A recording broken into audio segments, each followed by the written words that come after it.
எல்லாருக்கும் வணக்கம். நாம் இன்னைக்கு இட்லி, தோசை, பூரி, பொங்கல், சாதம் எல்லாத்தோடையும் வச்சு சாப்பிட்ற மாதிரி ஒரு குழம்பு பார்க்கலாம்.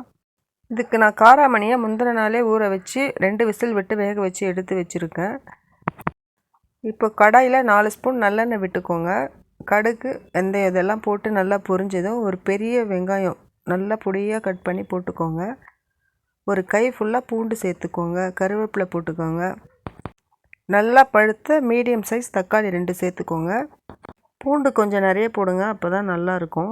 1/4 ஸ்பூன் உப்பு போட்டு எல்லாம் நல்லா வதக்கிக்கோங்க. வதங்கினதும் 2 ஸ்பூன் மிளகாத்தூள், 1/4 ஸ்பூன் மஞ்சள் தூள் சேர்த்துக்கோங்க. இது எல்லா மசாலாவும் கலந்து அரைச்சி வச்சுருக்க மிளகாத்தூள், அதனால் நான் 2 ஸ்பூன் போடுறேன். நீங்கள் மிளகாய் தனியாக, தனியா தனியாக அப்படி அரைச்சி வச்சுருந்தீங்கன்னா 1 ஸ்பூன் மிளகாத்தூள், 2 ஸ்பூன் தனியாத்தூள் சேர்த்துக்கோங்க. இதில் ஒரு பெரிய நெல்லிக்காய் சைஸ் புளி சேர்த்துக்கோங்க. 5 மினிட்ஸ் அப்படியே விட்டுருங்க. நல்லா கொதிக்கும். கொதித்ததும் 5 மினிட்ஸ் கழித்து நம்ம ஆல்ரெடி பாயில் பண்ணி வச்சுருந்த காராமணியை அதில் சேர்த்துடலாம்.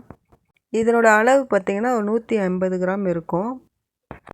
உப்பு உங்களுக்கு தேவையான அளவு போட்டுக்கோங்க. இப்போ 4 முந்திரி போட்டு தேங்காய் அரைச்சி வச்சுருக்கேன் நான். இது பார்த்திங்கன்னா ஒரு 2 ஸ்பூன் இருக்கும். 2 ஸ்பூன் சேர்த்துக்கிறேன்.